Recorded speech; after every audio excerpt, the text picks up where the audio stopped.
So my name is Justin Brown. Welcome to Future Friends.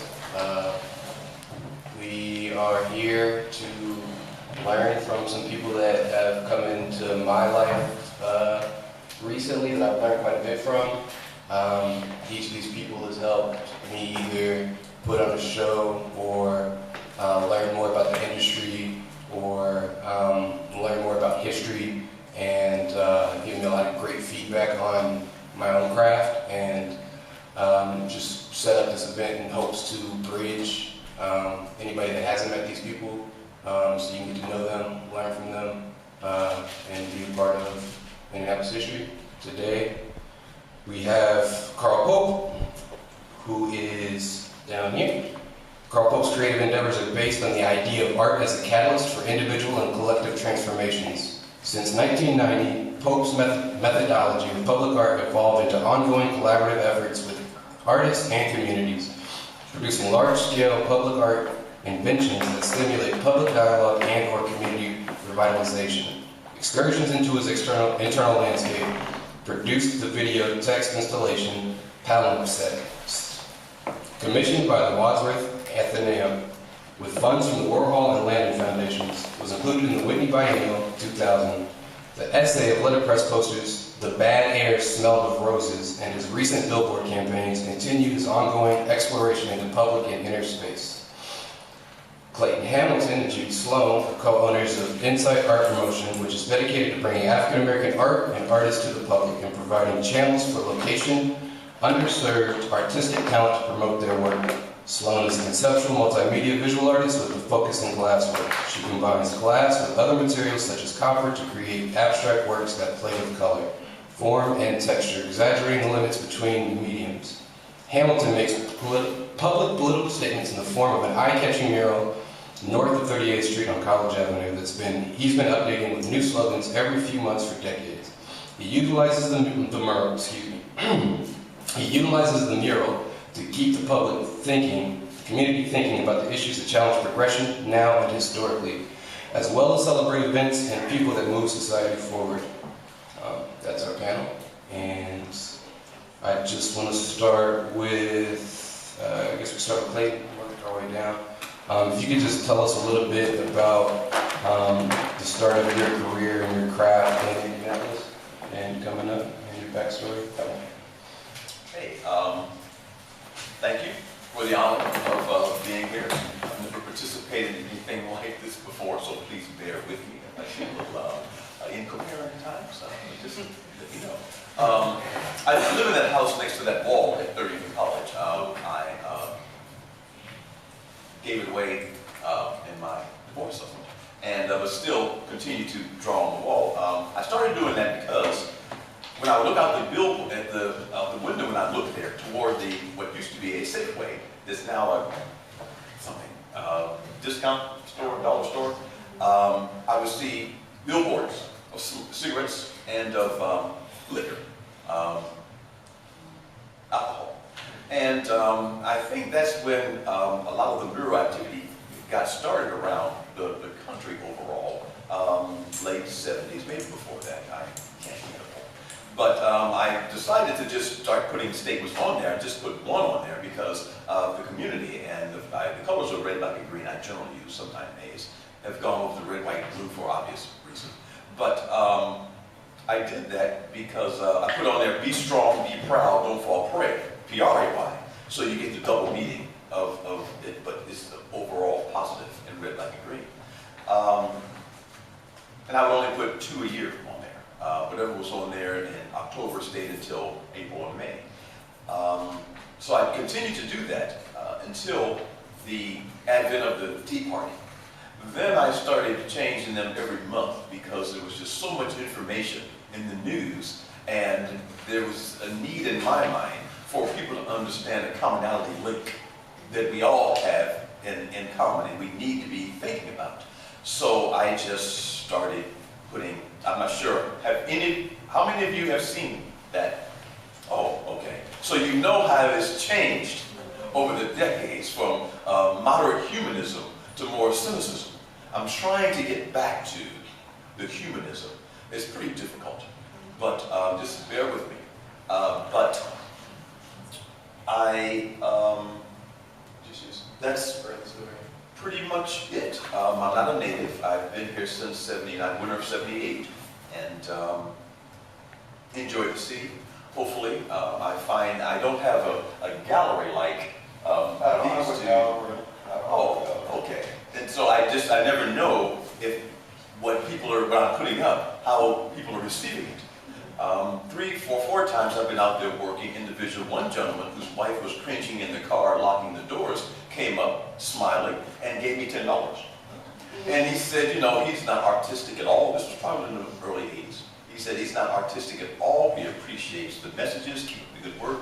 Here's some money for paint. And 1 or 2 other times people have stopped me and talked and are appreciative. But it's just interesting because I have no idea.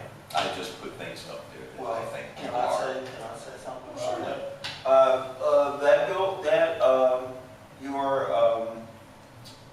Your work has inspired a lot of people. There was a famous landscape architect in town. His name was Eric Fulford. And before he died, he talked about all of the wonderful things in Indianapolis. And he loved the uniqueness of Indianapolis. And one of the 5 things he mentioned was your wall. He thought that was amazing because it is the only, grassroots broadcast of a voice from the community that everybody knows. You know what I mean? So I think that is what you've done is so important, and you've touched more people than you realize. I think you're right. Thank you for saying that, Carl. Okay. But, so yeah, just keeps going. It's been up there for 4 months now, so I'll be changing that when the breaks to something else. I'm going to be there every month. So just hope people get it and pass it on, and because we need to be understanding what things we need to be doing together these days. Yeah, and putting it into action because times are sort of dire. And unless November comes around and people understand that they need to vote to flip the Congress and the Senate, it's not going to get a lot better. And so people have to start talking up the election and doing what happened to Obama, his second term, first term. Same thing, changing the Congress and Senate Democratic. So there is a little bit of stopgap measure. So I don't think things are so dire. I think this is an opportunity to see the extremes of so many different perspectives. That's, I approach my artwork as how far can I get this to work before it just crumbles to pieces, or use different techniques to see what's possible or what's impossible. But my idea is to look at something, or want the viewer to look at something and say, oh, I don't know how they did that, or I wonder if I could do that, or that's impossible. I shouldn't even be looking at something like this because it doesn't make sense. So when you see something that's dire, another way to spin it might be, okay, how bad is bad, and the opposite of bad is hopeful, or maybe I'll get my stuff together and make a change, or get in somebody's space that can maybe make a change, or just do something that's impossible, that's outlandish, or go up against the government or industry of any kind. But just whatever you think you can't do because it'll be hopeless, just maybe spin it a different way, and maybe you can be that drop in the bucket, or maybe you can come up with some kind of idea that nobody ever thought of, and they'll call you crazy, like, why are you trying to do this? It makes no sense. But it might lead to something that does make sense, or you at least start a dialogue of what maybe is possible. If you see a utopia in your brain, maybe your mind can formulate different ingredients to make it all come together. But I believe that you have to put it out there as energy and a thought to try to make something. So yeah. Okay.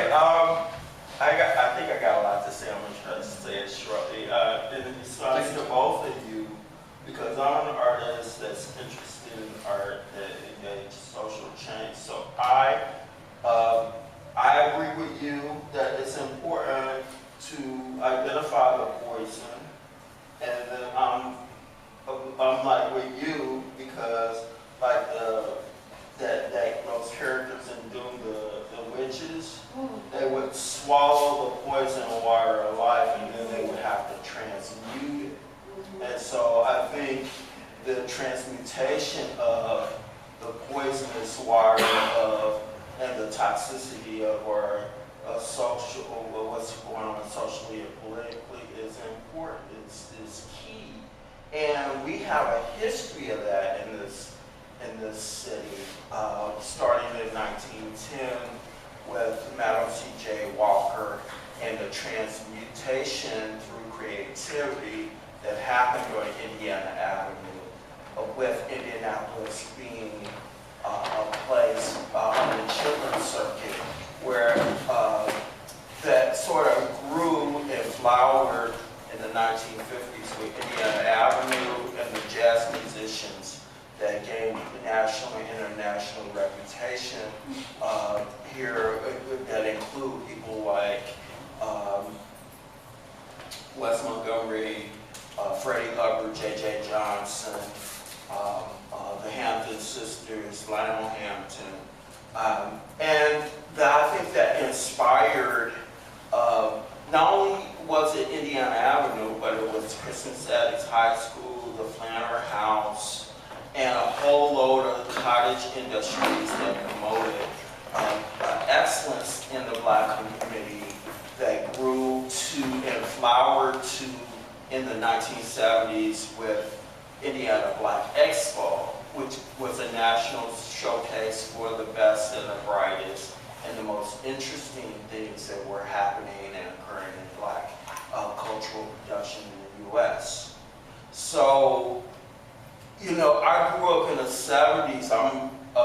Was born and raised here. I grew up in the 70s while walking down the street in the summer and meeting Muhammad Ali at the grocery store, or meeting Bill Cosby, or going to a Black History celebration event with Gwendolyn Brooks, doing a reading while Henry Louis Gates Jr. would be helping her set up, with Maury Evans standing in a corner while Etheridge Knight was flirting with all of the women. And that inspired not only myself to become an artist, but it also inspired people that I grew up with, namely people, a couple of people that grew up in my neighborhood, like Kenny Babyface Edmonds and Vivica Fox. I knew Vivica Fox since she was 6 years old. So,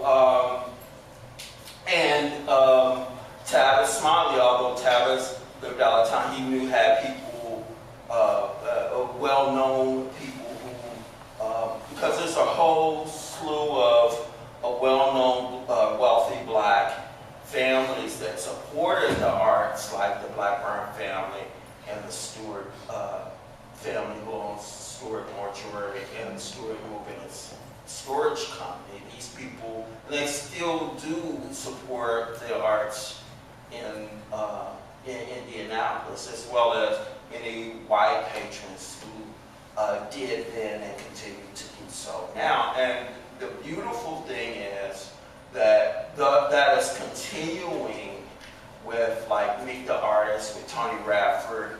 I mean, he's been doing those shows for 30 years. I was a part of that, one of the first group of those artists. And so I consider myself a product of all of that. And I think it has spun out to wonderful things like this gallery, you know, and it's coalescing into a group of really super talented Black artists who are gaining national and international reputation, like Clayton's son, Walter, whose work appeared on the Empire television show, and now who shows international. Just had a show at Yale University. So, you know, but we need spaces like this to keep it alive. I mean, I remember sitting down and talking to Catherine Stewart Mance about this, because she's the one that told me the history. Personally, a person who witnessed that history in Indianapolis. She sat me down in front of her living room. Living room was like a museum, and she would point to this and that in the living room to tell me this history about all of these wonderful black artists in the 30s and the 40s who came to Indianapolis. And she said, oh, you know, I forget the name of the painter. It was a portrait of her over the fireplace. She lived at 44th and Meridian, and she had lived there before the Civil Rights Movement. She was, you know, that's a testament to how liberal Indianapolis was. Although she had extremely light skin, she was still a black woman living at 44th and Meridian. So, that's like 2 blocks from the state house, from the government.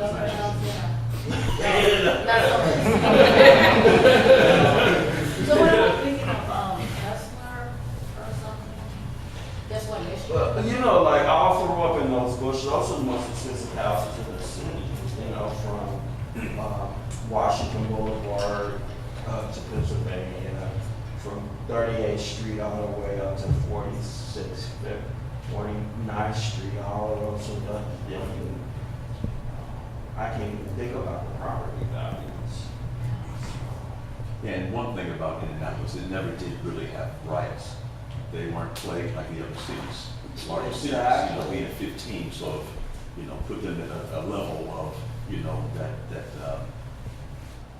it's called confrontational, you know, low edge, you know, confrontation. Yeah, I think that was because it was, there were black people heavily involved in the city. I mean, we had a deputy mayor back in the 70s, Justice Flash, right? Yeah. And so I think there was some compassion and care and nurturing that happened between the black community and the larger community of Indianapolis. Although it was not perfect, it was much better and I think that is the reason why we haven't suffered the kind of dystropic environment in the inner city here that we've experienced in other places. I always said that. Wasn't that did what was it called?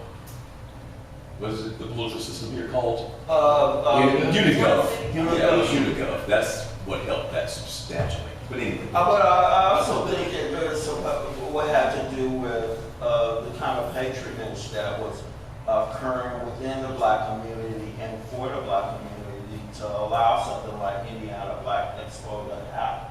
Because you know, black people, it wasn't not only black people that was black going up in those clubs in Indiana. It always had an artist market. Artists. Yeah, all of that. The Indiana Black Expo actually started at the fairgrounds, and the first beginning years was nothing how it looked in the 80s.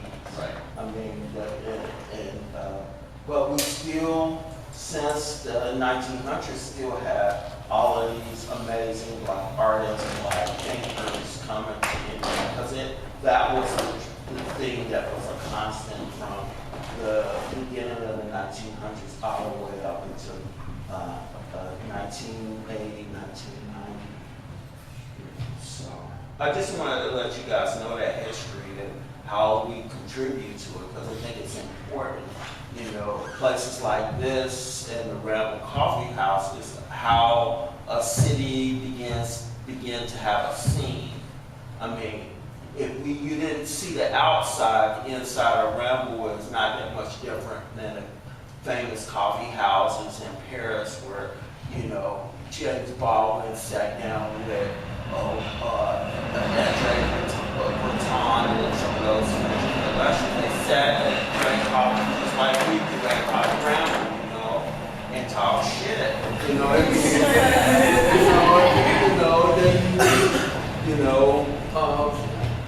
You know, white walls look the same everywhere, and the salon that the black artists had up in Harlem. You know, the white walls look the same then, they look the same now, you know what I mean? So it is just really important that we celebrate and we love what we do and we continue to do it and let love show us the way, you know, because it always shows us what's next. You know what I mean? So.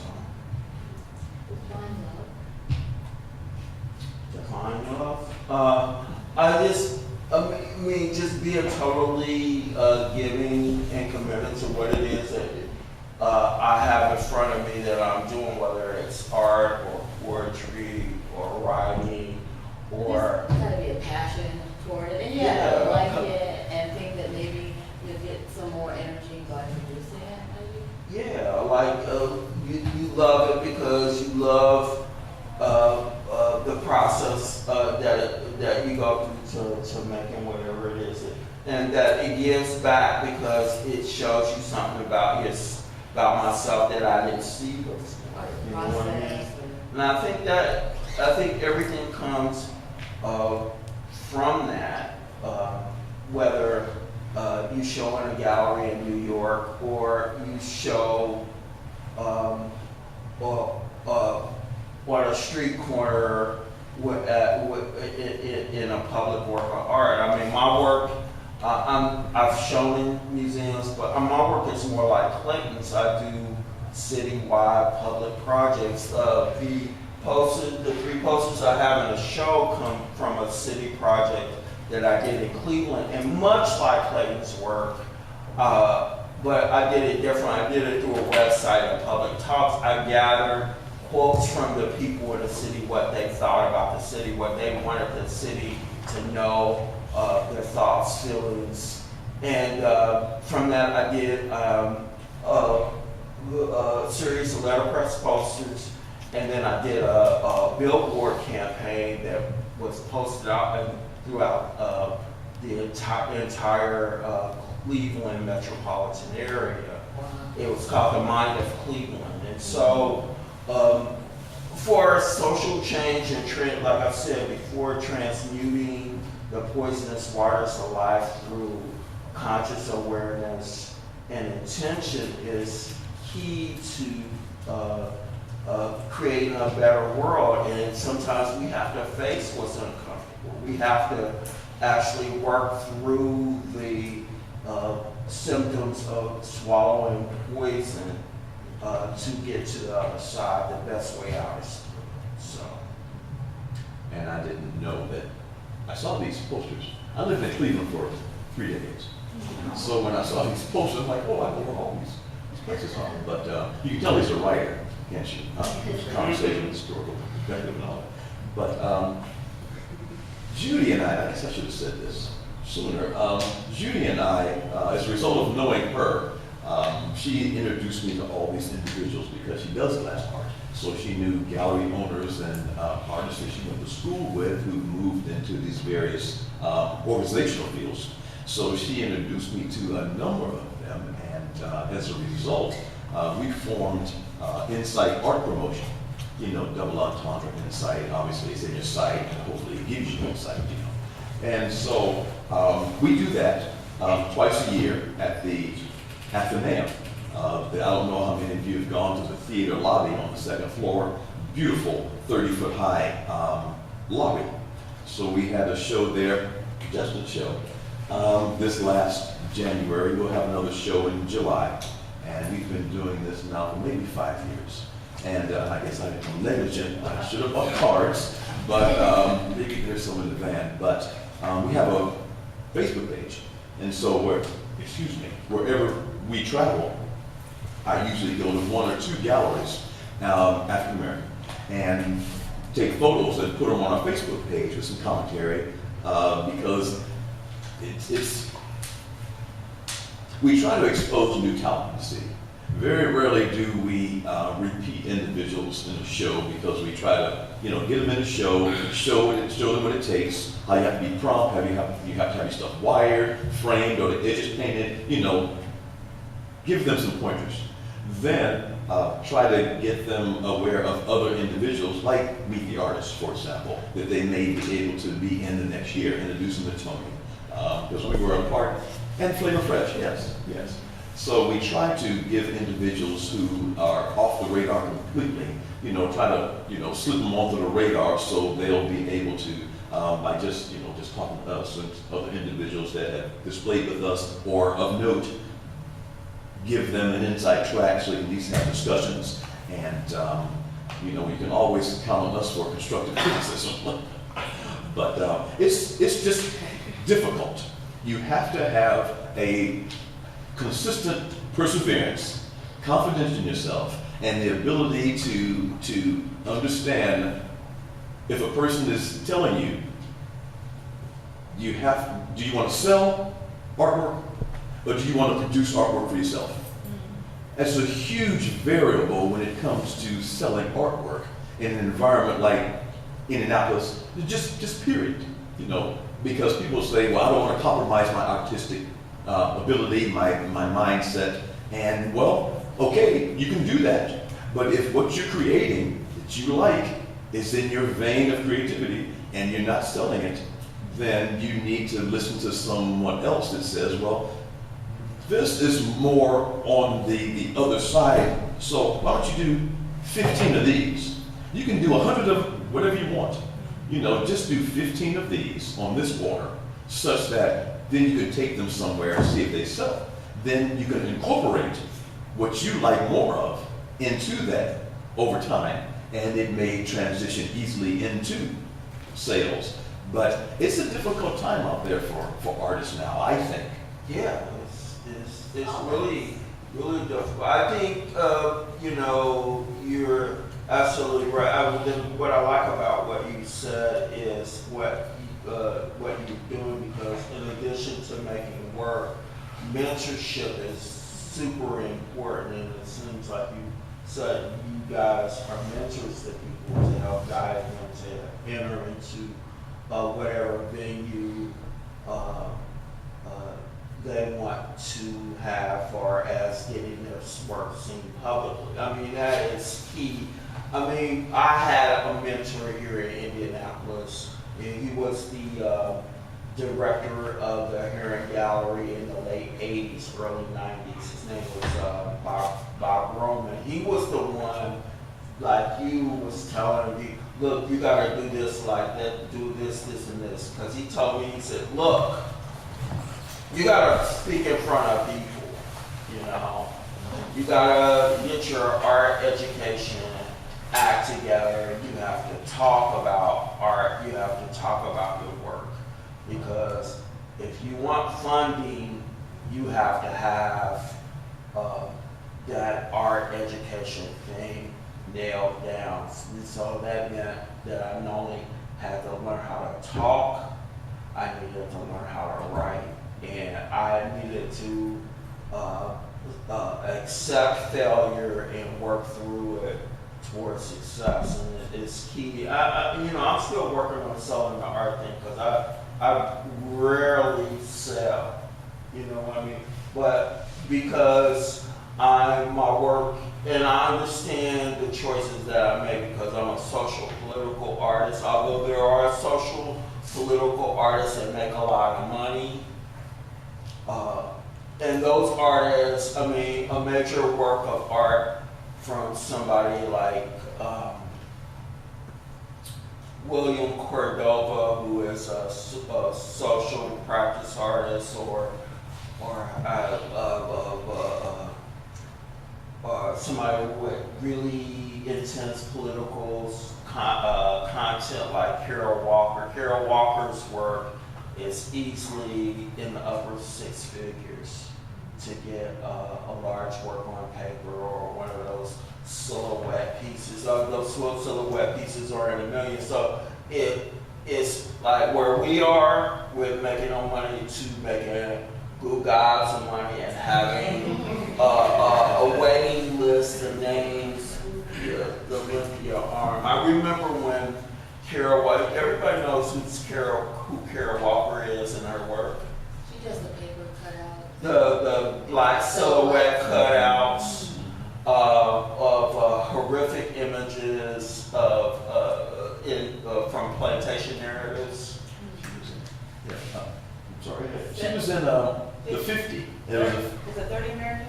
Yeah, 30. Yeah, in 30 Cincinnati Americans. last year. I think that's if you Yeah, go to that was- Facebook at the Facebook page, you'll see it on our Facebook page. 30 Americans. Yes. Yeah, that show started from a private collection that showed up in Florida called the Rubel Collection. Yeah. Now, I was living in New York at the time when Kara Walker's first came on the scene. Her father's a famous painter, I forget his name, but she came on the scene, and her dealer, the same dealer she's got now, we walk in the day after the opening, and I said, "This work is amazing. How much is it?" And he says, "The work was sold 5 days before the opening." And the work has been like that ever since, and that was the summer of 1993. I used to go into that gallery, and they would have works that would sell so fast that they wouldn't even be shown to the public. And Is that in New York? in New York, the Brett Sigelman Gallery. And so it's the same gallery that William Cordova shows in. And so I saw that, and I was like, you can't even think about how much that work is now. She just had a show last fall. It's amazing, and the work is horrific, but she makes. I'm sure that work is 7 figures now. I wonder who. It just interests me sometimes to know who buys the work. You Oh, know, man. especially protest work. You know what I mean? You know, because I was talking to a gentleman at Zuccotti Gallery, who just came back from Atlanta, took some photos, and there was a gentleman at Lee Ransall. He was a professor of art at Brown, at Spelman, at a number of universities in the 70s, 80s. And we talked about protest work because there was a number of pieces at Zuccotti of protest work, and he said it's really difficult to sell protest work because it's for a snapshot in time. Granted, all art is, but you know, like my work, for example, my work is pretty intrusive because it's bright colors. You know, it would have to be in a room with nothing else but work like it, you know, for it to blend in. But protest work is just completely different. It puts the psychological aspects. If you're not of the genre that the piece is of, if you weren't not enslaved, you know, and Caucasians would buy the work. What is that? What is that? Why are individuals who are the quote past oppressors? Why are they interested in this type of horrific work? And it's crazy work. I have never seen any work like this. It's a crazy work. You know, work is hard for us to sell. Let me tell you, because I don't think a lot Carol of White's work mostly installations. work Stuff that I've seen installations. in the museum. But she does different things, like she did the big installation at the Sugar Factory in Brooklyn. That was a huge public art piece, and sometimes she does frame pieces, sometimes she doesn't. So she does a lot of different things. She's an amazing dress person. Some of the earlier works, you can see there were works on paper, pencil on paper, so she can do it all. She's like an amazing artist. But work is hard to sell until you are invited into the marketplace. The gallery system in New York, the gallery system in Chicago, the blue chip gallery system is based on the old European system of galleries, where the artist is formally invited to the marketplace. You become one of those artists that are formally invited to the marketplace through a series of validations from collectors, famous important gallerists, and curators. You get invited to the marketplace of that laundry list of names who have a ravenous appetite for art. That's how Kara Walker's career started. where as soon as she was invited to the marketplace, she's had a laundry list of people buying her work. She don't have to work like us. And everybody else who gets invited to that marketplace. Now, Carol Walker's work don't cost nothing compared to Mark Bradford. Anybody know who Mark Bradford is? Mark Bradford is a Los Angeles artist. He's a little over 40 years old if he's not 40. He's about 7 feet tall, nicest guy on earth. He does huge works that look like paintings, but he uses pieces of paper like paint. So they look like paintings from far away, a lot of them, until you get up close and you realize it's pieces of paper. His work is probably some of the most expensive work from a living artist. He gets $7 million per piece with a waiting list from here to the door. So this is... It's good to know that your work is going to be sold. Yeah, but I mean... Before you even make it. But there are pressures that come from that because you got to produce, So... What would it take for Indianapolis to be important? I think Indianapolis is important. I think... Enough. I don't know if we would ever have a blue chip gallery like that, although there are blue chip galleries in the most unusual places. But I think what I would love to see that I think is starting to really happen is that we have important people continue to come out of Indianapolis. I think seeing Walter Clayton Hamilton, Clayton's son, do what he's done with his work is amazing. I think LaShonda Crowe-Thorne's work is amazing, and she's getting visibility. I've been on indefinite hiatus, but the Two Factory, I did a show with about Maury Evans last year that actually brought me out of hiatus. I didn't think I was going to make work again, so this year, beginning of last year was really the beginning of me becoming public with my work again. I have a trophy collection about police brutality that I did 25 years ago for a show called Black Male that was at the Whitney 25 years ago. It's now on view at the Whitney until May, which is really amazing. And then I have a show of posters, not this particular set of posters, but a set of posters that's an essay on blackness that's on view at a contemporary art museum in Madrid right now.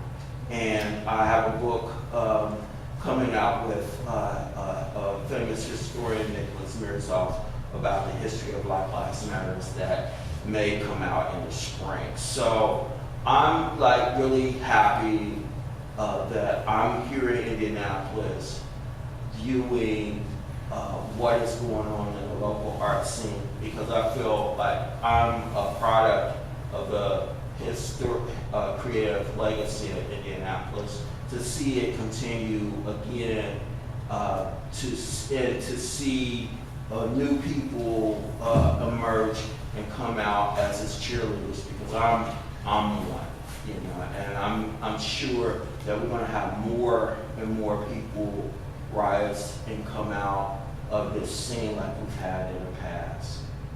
It might not be in the visual arts, it might be in broadcasting like with Tavis, or it might be acting or modeling or comedy. Michael Epps is a famous comedian who came from Indianapolis. It'd be nice to see all kinds of stuff.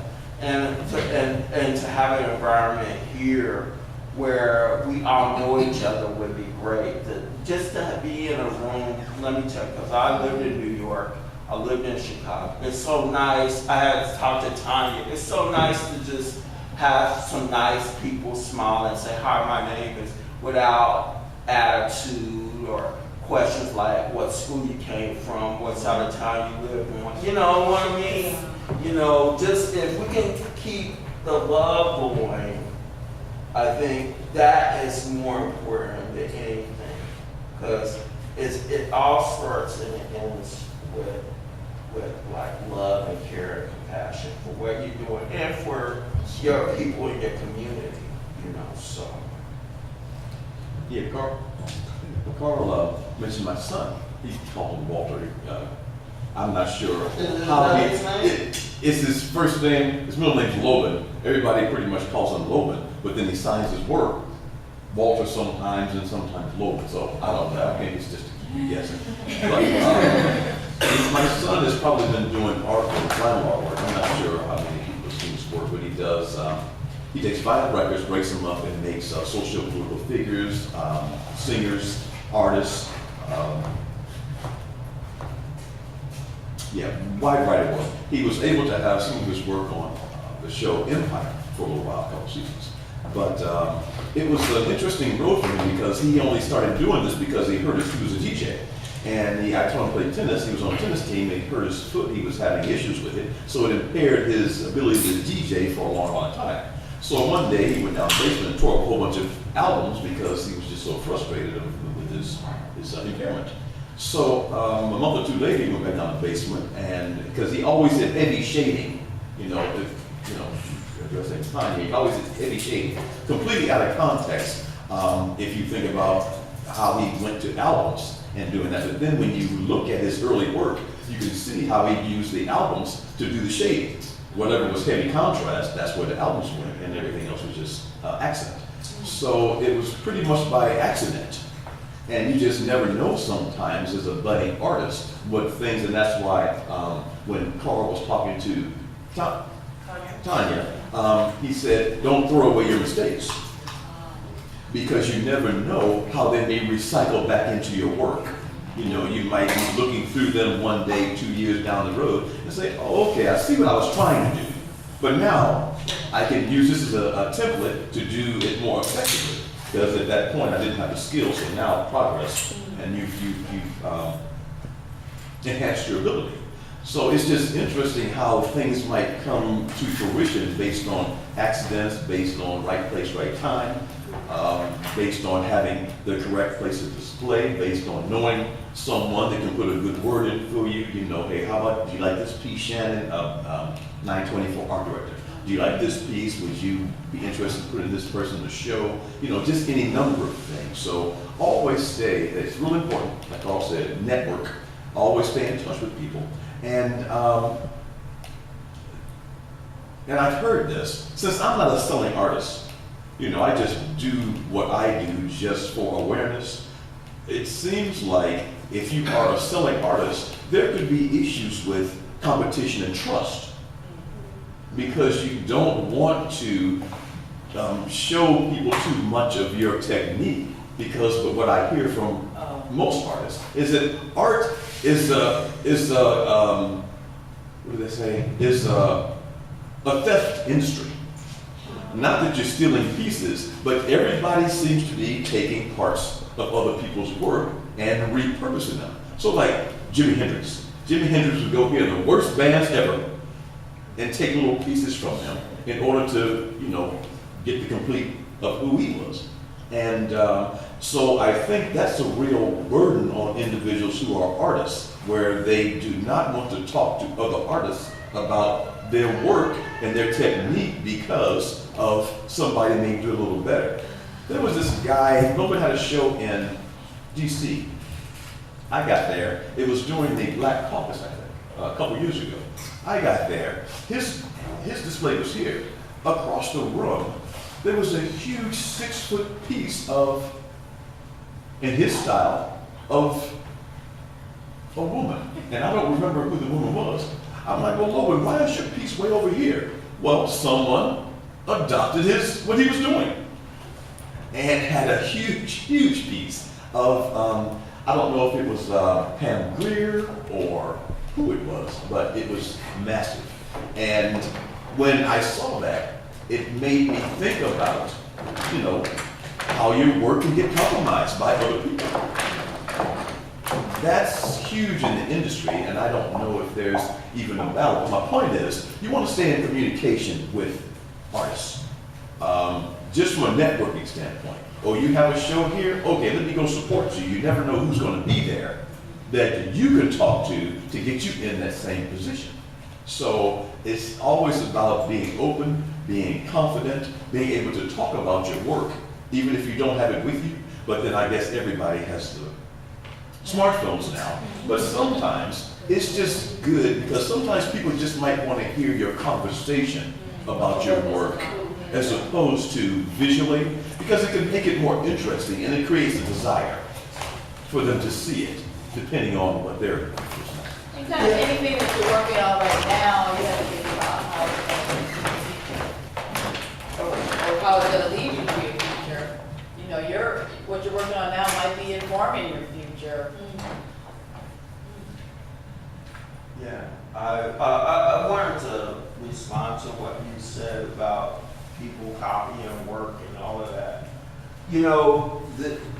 It's like the best in the worst because that's how jazz that's how jazz evolved. Musicians used to hear each other and they would call it a riff. They would take a riff and then they would further it with their creativity, and then they would create whole new genres, whole new approaches that way. That's like the beautiful thing, The sad, ugly side of that is when you have people who are in competition with you and they stealing your work or they want to usurp your work under the guise of, the word now is intertextuality. They're referencing your work to, no, you copying it, you suffer from like creative poverty. I'm dealing with that now with somebody who used my work. Really famous artists used one of my works without permission in an essay, but this person has been known to steal people's work and ruin their career while he takes credit for somebody else's labor. So there's a catch-22, but the challenge that artists have with that is the challenge to always see that as a challenge and to know that people will riff your work or copy it or steal it or take it and turn it or that. So it's you have I think in order to even advance your own process is to take that and use it as a way to continue to advance and be more creative in what it is that you do as an artist. So you always 1 step, 2 steps, 3 steps ahead of anybody who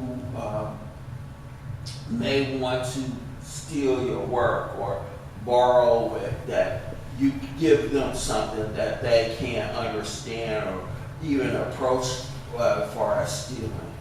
Because the people who like walk your son, I don't care who works with records, they're gonna have to deal with your son. You know what I mean? Because his work was on Empire, right? And that's what happens when you really work your style to the point where anybody can't usurp it or challenge it, that anything that anybody does after it, they have to tip their hat to the artist who really was the pioneer, like your son, working with records. Because there are a lot of New York famous conceptual artists that work with album covers and work, but nobody has worked that material as intensely as your son. And I'm not just saying that because I like Walter, he's a famous. That is the truth, and I think that's why he can go to Italy and have a show and sell out, or go to Yale, have a show at Yale, or have a show of his work on Empire, or have Kanye, bioworker art, or have those people in the music industry because they you know the same work that I'm talking about, the borough records and stuff that's shown in New York, they're shown in the galleries in LA, and all of those people know all of that stuff because they go to those galleries. So I have to say about that. There was a really nice piece in the Alexander. I don't know how often if you've been to the Alexander. The hotel. It's the hotel, yes, down on South Street, yes. It's got a turntable. It's got an album on it for 45, and you can see it's bent slightly. It's a little wavy. Then, as you look at the wall, 45s are coming off the turntable and turning into birds. It is outstanding. When I saw that, I had to, Lord, did you put something down here? Well, no, someone else did that. Not as intricate but clever nonetheless, Right. where the music is flying through the airwaves, basically, you know. But plus, there's a Madam Walker piece made out of the 5-inch combs down there as well. It's within 50 feet of it. I'd recommend, you know, if you haven't seen them, I'd recommend you go check. Yeah, the lobby. Wow. Nice work. There are a number of venues here that are, the gentleman that was supposed to be here, Bruce Armstrong, he got a commission for the airport this October, I think. And my son's been there, a number of individuals. There was an outstanding piece by Derek Carter. Are any of you familiar with Derek Carter? Okay, a young guy, maybe 28, 29, and he does sand artwork. It's a beautiful commentary on individuals of the last 50 years that really made an impact. I don't know why it's Spike Lee in the center of it, but there's 5 panels. Each panel is maybe 3 feet by 3 feet. It's beautiful. It's also on our Facebook page if you weren't able to get out there to see it, but just beautiful. It's called Dream, and it's 5 pieces, and if you look closely, each piece is composed of one letter of dream, but you have to really, I couldn't see it until I read the descriptor, and it says it spells out dream as well, but just the, That is spend the time. yeah, because there's like 14, 15 faces in this piece, but only maybe 9 of them are readily apparent. And it's multicolored, just like these pieces, and it's done in sand. It's phenomenal work. I recommend it. If it's not there, then it's not.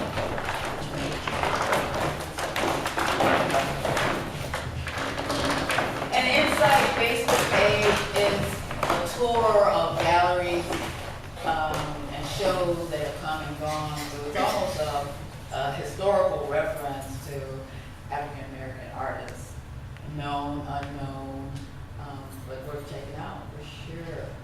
And Insight Art Promotion. and the shows that we give at, or have at the NAM are in there as well. Yes, yes. Judy, would you define love? I would define love as feeling in your core and expressing that feeling. Because, you know, love all by itself is one thing, it's incomplete. So I think love is expressing and sharing your expression. Passion, sharing. This is really easy. You guys answered all the questions before I could ask them. Well, yeah, literally. In order almost. So, is there any more advice any of you would give to up and coming or beginning artists? Keep moving, keep doing. When you get so frustrated, walk away for a minute. Just get fresh, leave it alone, do something else, and then get back to it. Just keep art alive. And keep looking at other artists too and talking about what you're doing. Help. And don't feel threatened and challenged. Exist in your own state of being. You know, if you can appreciate somebody else's work, that's wonderful. Don't compare, you know, because that person is completely different. If you've started and you're looking at technique, that's one thing. But that same technique is going to birth something completely different than what you might be doing. So you just want to make sure that you're doing your art for yourself until somebody comes along and says, well, if you want to sell some stuff, because sometimes, you know, I said earlier. But then you have to compare your work with the work that's in a gallery, for example. If you want your work to show, then you have to see if you're a good fit for any particular venue. So you have to compare your work with what's being sold. If you want to price your work, you have to compare what you're doing to what is being sold at a particular price. So you want to have your price within some kind of comparative range. And it's tough because then you're always judging yourself, judging somebody else's work. It's tough. And you make yourself so vulnerable when you're doing your work and you're putting it out there. And then you're putting a price on your work that's like your heart. You're selling your child. Well, I guess I'm saying just introing into art. You know, you will not do any art if you take your stuff and you go to the gallery or the museums and say, because it's not, unless you are a, what's the word?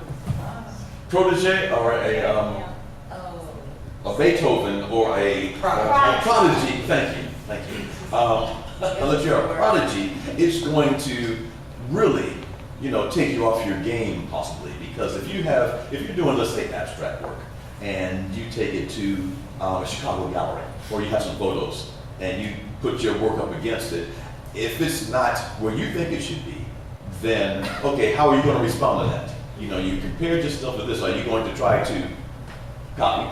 Or are you going to? Is better than what you see up there that's going for thousands of dollars. You say, I can do this. I can do better than this. That could be true, but it just generally, hurts your heart. yes. It hurts your heart. It's all possible. It's all possible. You know, I would, if you compare your work up against somebody else, and you think it's just as good as, this is my example. I've always wanted to be in the Museum of Modern Art, and so what a lot of people don't know is, and I don't know, I haven't checked, but they look at unsolicited work as it's most important, one of the most important museums in the country. They look at unsolicited work. Each department looks at unsolicited work, and so, and buy pieces. And in the photography department, so I sent unsolicited work. I put my shit in a plumber's, one of those fiberglass tubes, because I was doing these large prints dipped in clothing dye, and they were as raggedy as hell. I put it in there. I sent it to the museum. A month later, they said, we want to buy two of these pieces. Then a month later, the director of the photography department, John Sapkowski was the curator who made photography art form. It was the most important. He's dead now. He was the most important photography curator. He says, we got a 3-person show. Do you want to be in it? I was like, yes.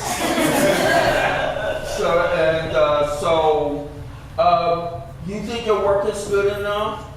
As good as, and you think you can show at the Museum of Modern Art? They'll decide on whether your work is good enough. You know what I mean? But it's up to you to take their yes and their no as feedback. And I think accepting honest feedback and incorporating it in the improvement of whatever it is that you're doing is key. So. No, people don't send in their originals like you did. I don't know. Things have changed. when I was doing that kind of work, my work wasn't photographed well, so I would have to send actual samples in, depending on what the work is. Like if you got a big 20-foot thing, no, you can't send that. Then you're gonna have to send in. And I don't know, I haven't checked, but I mean, you got some really interesting work. Why not show it to somebody if you're interested in getting the work out and seeing public? Because people are going to tell you yes, no, maybe. They're going to tell you, they're going to give you honest opinion. And sometimes it's just important for artists to do that who want to get their work out, to get their work shown, to get their work seen. So I like Clayton, I encourage people, but don't ever sell yourself short, because even with no, somebody might give you an important comment or important insight that will push your work along, you know. Is there anything that you think the city's missing right now, as far as the art scene? Contemporary galleries.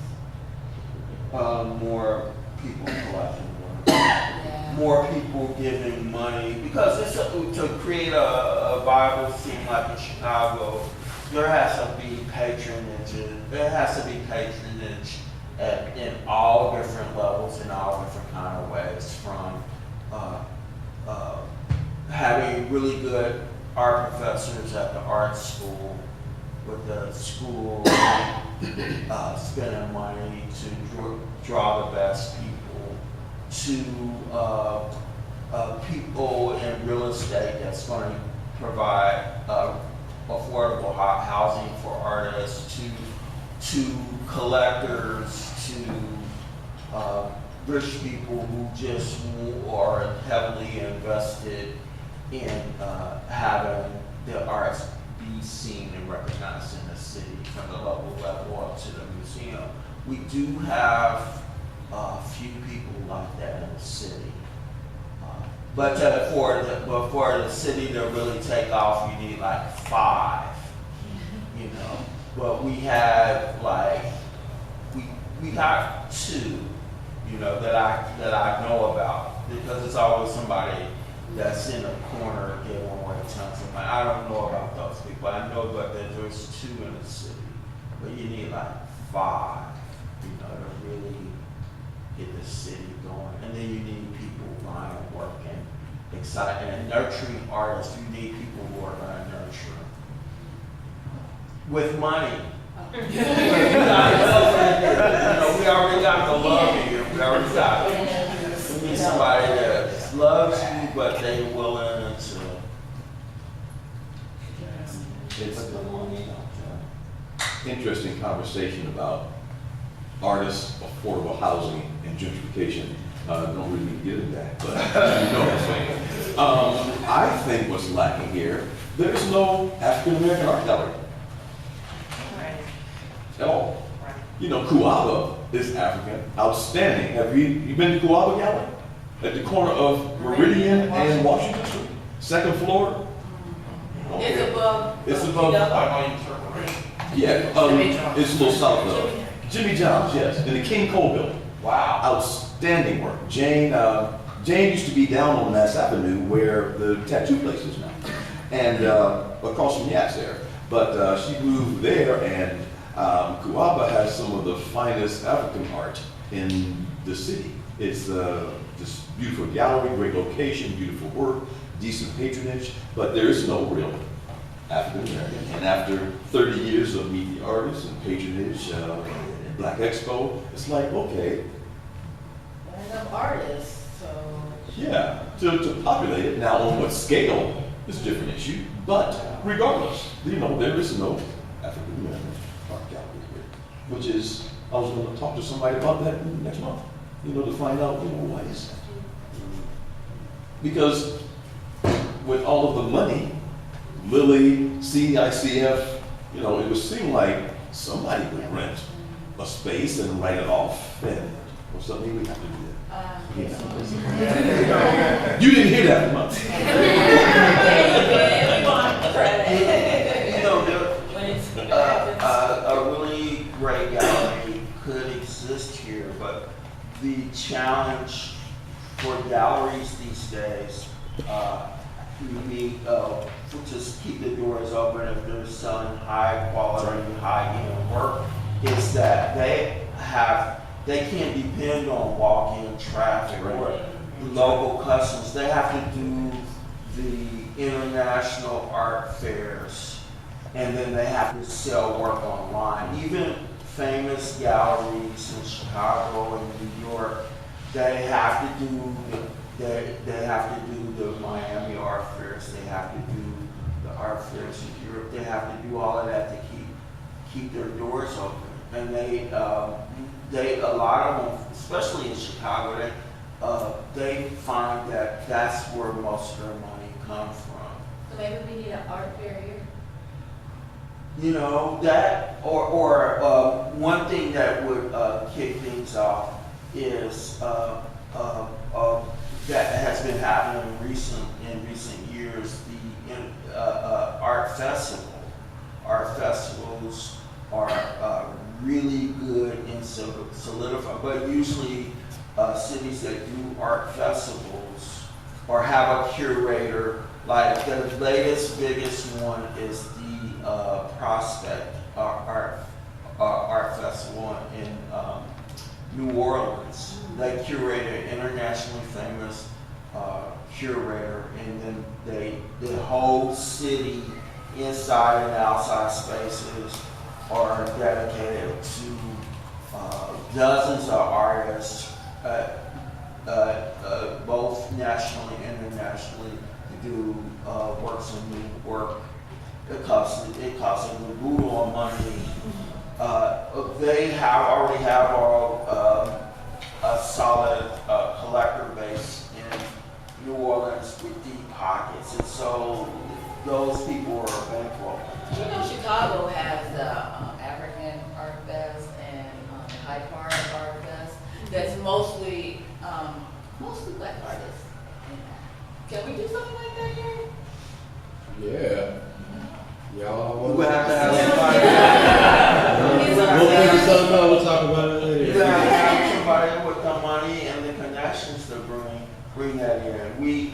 That would be a wonderful thing for Like in a park? for Indiana Expo, Black Expo, to really take that on and make it serious.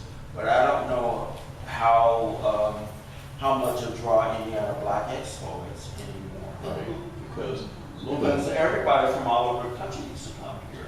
yeah, but now they're everywhere. You know, it's interesting how Black expos have proliferated throughout most And the mega cities. backstory.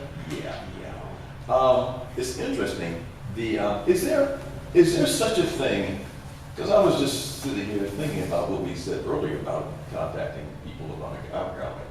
Is there such a thing as a not-for-profit art gallery? Because isn't not-for-profit basically you have no money left at the end of the year, or is it something else? Yeah. Not-for-profits have to be at zero at the beginning. I'm sorry. Not-for-profits have to be at zero to start the new fiscal year. Right, all so of it if- has to be off the books. But you Okay. can make money, but use You it can make for money, new yeah. programming or Right. operations of Yes. staff. So if you got You You make can money. pay salaries, you can pay Right, bills. yeah. Right. So you got an art gallery, and the people took 50%, gave the artist half, and as long as that other 50% went to purchase more art or to pay staff. Yeah, Utilities. yeah, you just can't pay, you can't pay shareholders. Right. Oh well. There's So very possible. Okay, so that's just good information. Thank you. Did any? Oh, Go ahead. We're gonna say, we're gonna ask do another you have question. anybody? Oh, I have one more for y'all, and then we'll open it for them. What's the future look like to you? Whoever wants to go. The future is gonna get worse before it gets better, but when it gets better, it's gonna be so good. November's gonna make a difference. And people are just gonna be so sick and tired of being mad at everything and feeling helpless that stuff is happening to them that they have no control over. So when people start taking the reins of their life and they just try and say, youngsters. And just a little bit of people being together and the collective is going to be the benefit of the world. I agree. I think we're going to see some real big surprises from young people. We've already seen the global women's movement take off in this country with the Pussy Hats and the Me Too movement. So, which is a movement that had been started in recent years with the feminine movement that came out of Russia that invaded the rest of Europe. You know, you can't fuck with them. You can't say no to those women. But so I think it's. I mean, I think we are. I think as far as me, I think we already seen I include Black Lives Matter and in that too, because in the Black Girl Magic movement, and as some of the things that has spun out and that I see a part of women leadership. So I think it's all about the girls right now, the Black Girl Magic, the White Girl Magic. I think, and I also think we are about to see a new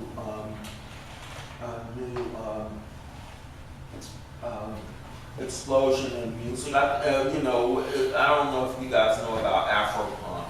You guys know about Afro-punk?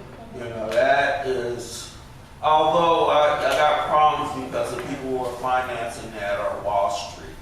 So it's like neoliberal, but the beauty that comes from alpha, the people who are involved in the sort of personal expression part of it, I think is beautiful.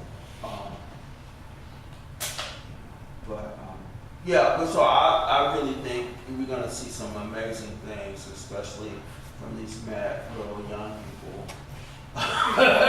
You know, I think it's gonna be really, and I really feel really good about Indianapolis and what's happening with the Ramble Coffee House and spaces like this, because this is where everything happens.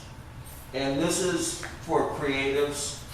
Places like this is the refuge from the misery of Fox Television and the Trumpsters. So, you know,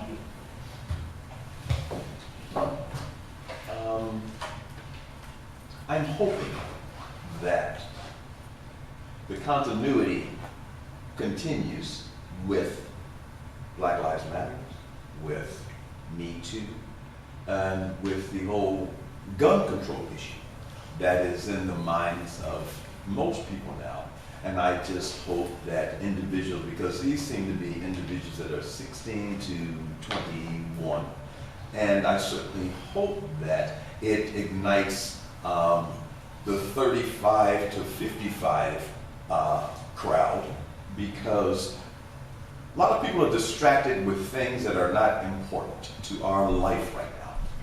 And that distraction is what is counted on by the individuals that want everything to stay as it is. You know, those small things that we differ on are made huge, and those things that we should be banding together to combat and to get for ourselves and each other are diminished. So it's really important to understand talking to people, and so I'm hoping with all these movements that it will affect the older generation who's gotten sort of distracted and cynical and don't believe that voting makes a difference and those sort of things.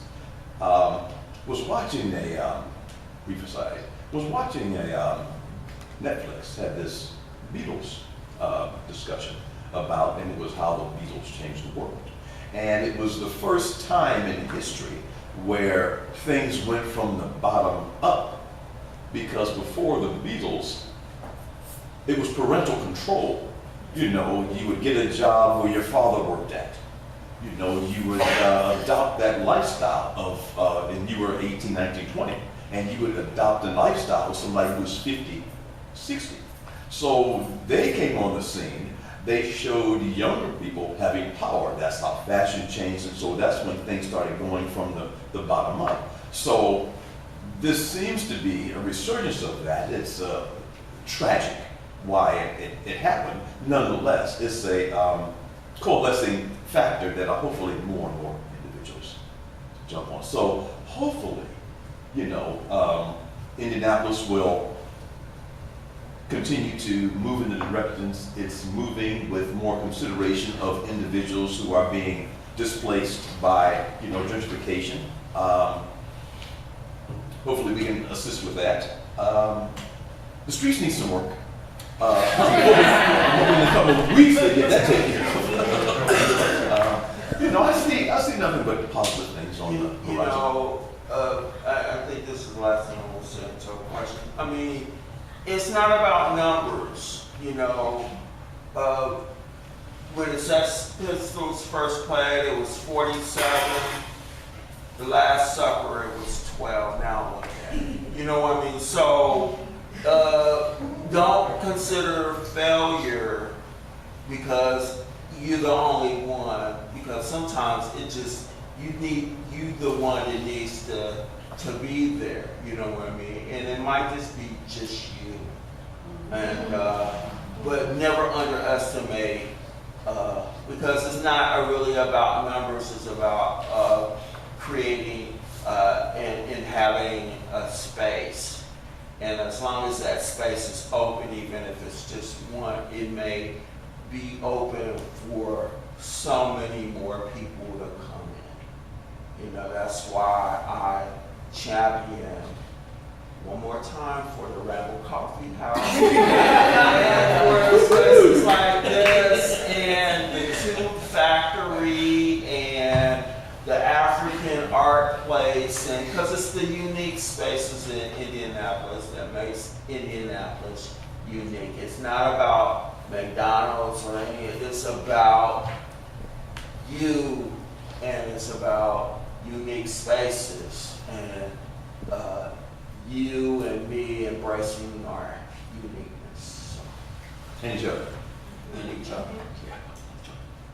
Now, does anybody have any questions? Nobody? Look, just scrolling through my notes. Okay. I'm a social worker. I work with kids, so I wanted your perspective. Being in Indianapolis for so long, IPS is cutting a lot of different programs. Art is on the chopping block, art and music. They're getting cut back, funding's getting cut back. What do you think the solution is? What can we do as a community for those kids to, get them involved in art? And if we don't do that, what do you think the outcome of that could be? It's for anybody. I think that expressing art is good for mental health, whether you're a child or an adult. And thank you for being a social worker. Every child that's born needs one, and maybe could be weaned off. That's what you're always talking about. But people need help at every stage of the game. And maybe they could have art in the park after school with a meal. For a couple of hours until their parents get home, have a safe place for them to go and just let off some steam, make some stuff with their hands, scribble, express, whether it's music or visual art. The kids need an outlet other than mechanical technology. It is just sad and ridiculous that they know the two mechanisms that encourage creativity and growth, and they're willing to remove them from schools. That says a lot about the direction that they want people to, the pipeline into prison. It's libraries. You're a social worker. Libraries can be pretty sparse, certain evenings, weekends.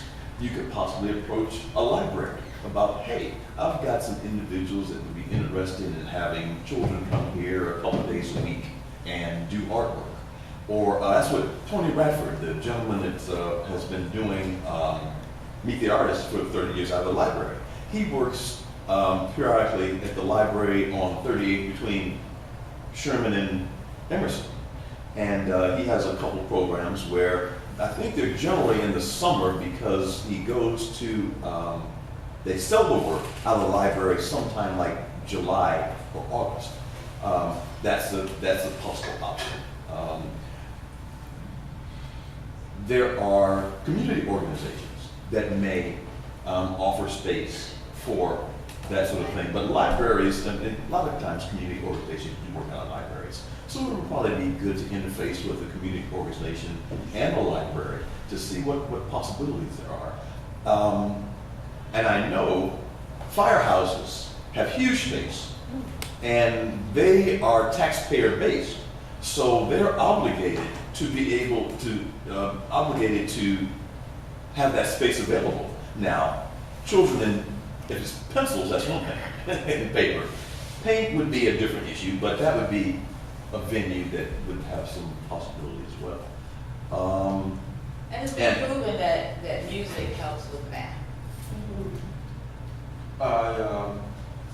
Just like on a practical note, I think it's going to take patronage from deep pockets like the Lilly Endowment and other places to come forth. But they need people who are going to say, hey, we need an after-school arts program to pick up this slack. Because a lot of creativity, like in places like in Chicago or New York or whatever, they have a homegrown group of, they have a program to bring kids along who are creative. And so in Philadelphia, the Mural Arts program, a citywide program, they have an after-school program. And actually, their grant money, they make enough money just from their educational outreach to support the rest of their program. But they may need, for that to happen here, they may need somebody like you who are going to advocate and try to get the idea forth to the Lilly Endowment and to people like the Glick Foundation to come up with some kind of program to nurture the arts in the city. And I think out of all of the different times, now is the right time because they are building all of these expensive, ugly little condos and apartments for all of these assholes from Silicon Valley to come here to work for that company. And they're not going to want their kids, they want their kids to be cultured. And so and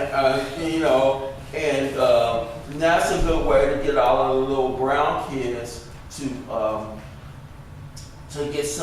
get a better education in this town. So if you're really committed, you're really interested, one thing good about this town is if you got a good idea, then you can find somebody that's going to do something about it. And what you're talking about is not just art, after school art education, you're talking about increasing the quality of life in the city. And that's the only way that this city is going to keep the people that are coming here from San Francisco.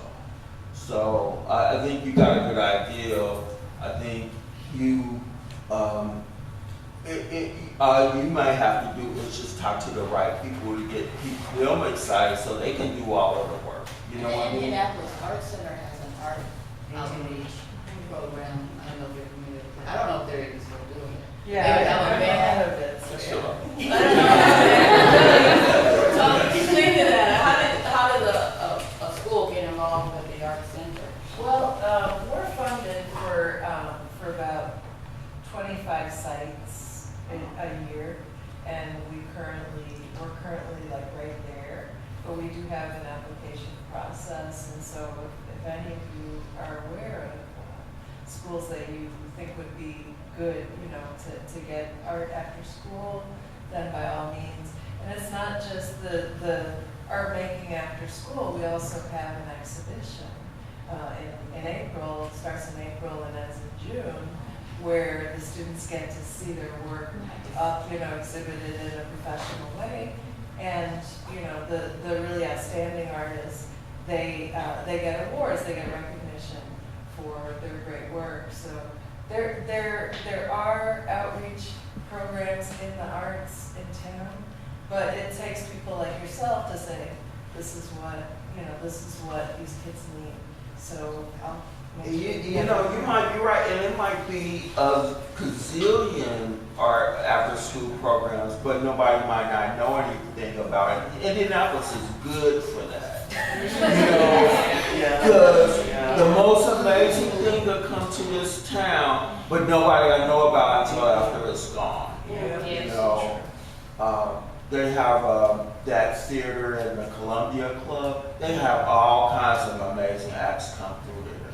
But you know, only the rich people who have access, normal access to the Columbia Club, know that there's like class acts coming through there. It's also gallery in the Columbia Club. yeah, I'm sure. They got all kinds of stuff. You know, and it's not always so white and boring because back in the 80s, this city was one of the first cities to have a Robert Mapplethorpe exhibition. You know, and I don't know if everybody know who Robert Mapplethorpe is. That stuff is not for the weak at heart. You know, it's skanky. Like most of the people that pretend to be above it all during the daytime, they're very kinky here at night. And that's why that Mapplethorpe exhibition came here and it sold out. No, here in Indianapolis. We had a brief studio next to Bravo for a minute. And one day I went in and I had just talked with someone, a photographer, about maybe connecting him with some individuals who might need his work, need his expertise. There was a British gentleman in Rabble that I introduced him to. He was working with this Asian guy who was a teacher in the school. And art for heart? Art with a heart. It's Okay, really, well- and that was Daniel Ng from Thomas Gray. Yeah, that's what you need to talk to. Do you have his information? Yeah, So yeah.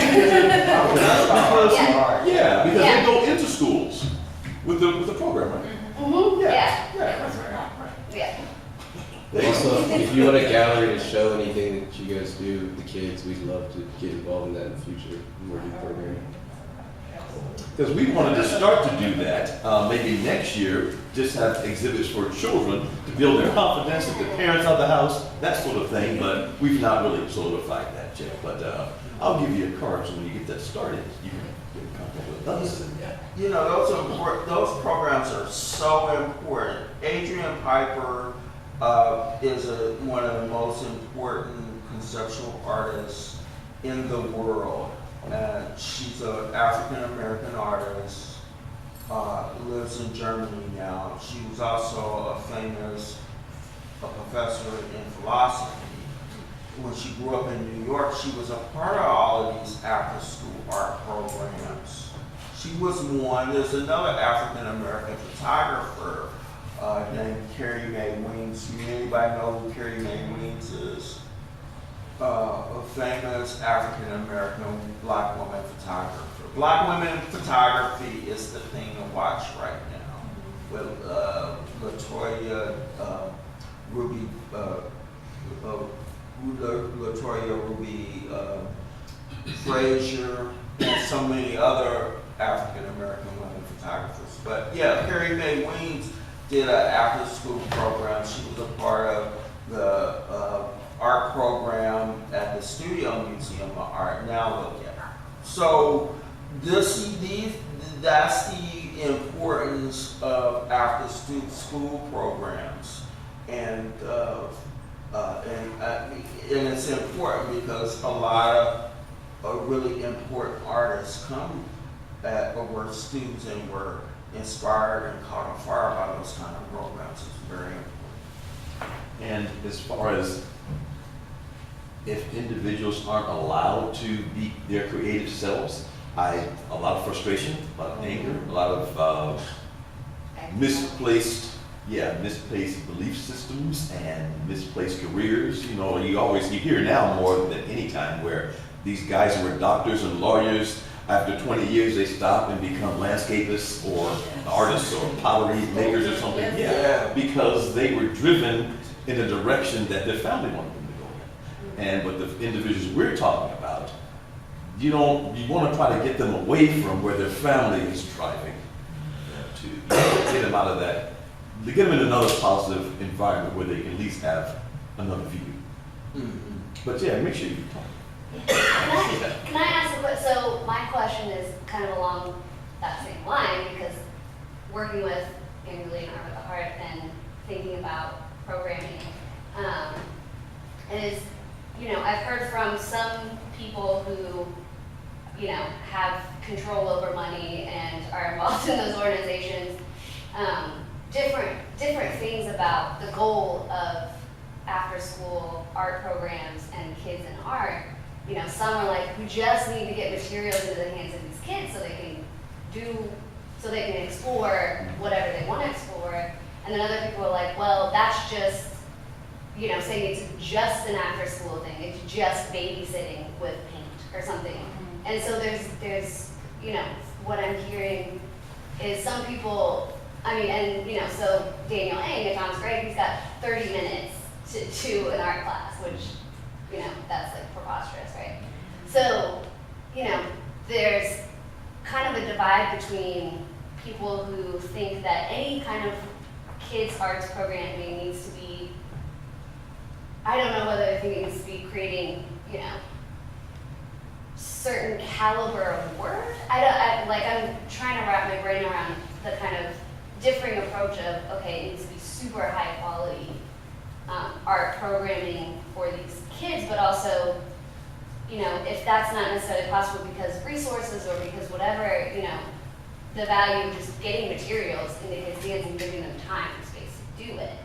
And that was, I don't know if that was just a ramble, but, just trying to figure out that. I think if there's some kind of structure to teach the basics, it would lead to less frustration for the student if they know how to mix colors, for example. Right. Three primaries, and they can go that route, understand what shapes are and what they can do, what's the difference between a square and a cube, Right. a circle and a wall. Right. And that's a component, because that's the art component. I look at it differently because I have background counseling.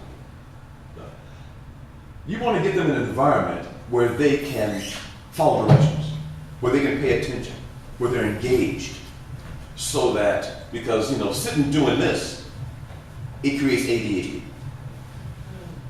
It just does. When you're sitting and you can change your view of what you're doing every 5 seconds or less, then you're required to go to a classroom and sit for 40 minutes. You created someone with AD. So you have to get individuals back to a state where they're able to focus on something they're interested in, be creative at the same time, but still be giving them life skills, behavioral skills. Follow directions, work on this, do your best. That's when, okay, draw shapes. What colors did you make? Where you do the mental art component. So it depends on what individual you're speaking with, because, one individual who says it's got to be high quality, then they don't understand the behavioral aspects of sitting down and teaching, having children conduct themselves in a certain manner in order to be taught art. Because if they're just looking at, high quality art, then they just don't understand what you're trying to accomplish, is what I think. I was a person who would have graduated from high school if I didn't have art class. Yeah. So, turning kids on, I think, is really important, because that would get them to sit up and behave in class. So for me, it would be like, showing them the most interesting, exciting stuff, get them to talking about work. I don't think it's even feasible anymore, but field trips was the thing, you know what I mean? Going to some place, even if it's like that little wiki-dink conservatory in Garfield Park, just getting them think, because art is about the imagination, so to enliven the imagination is key. I mean, sitting up in a class at a desk after school, come on, So I think that's how you ignite students, by doing things, thinking about how can I get these kids out of that iPad or whatever it is that they're gonna, to get them having communicating what is going on in their imagination. Whether you're showing them a movie or you get some kind of crazy person in the class that's gonna make them laugh. You gotta like mix it up, because art, at least I've done everything. I was a commercial photographer for 15 years doing advertising. I was a college professor. I taught at 3 different universities.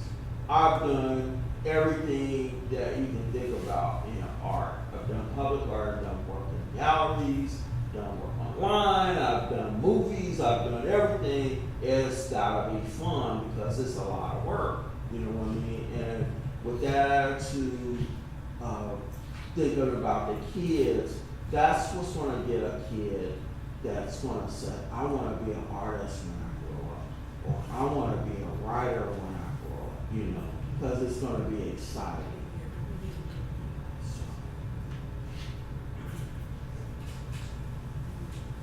Anybody else? Any more questions? Cool. Thank you. Feel free to hang out. Obviously, talk to these great people that gave us their time. They've got no energy left. I'm sorry. Obviously.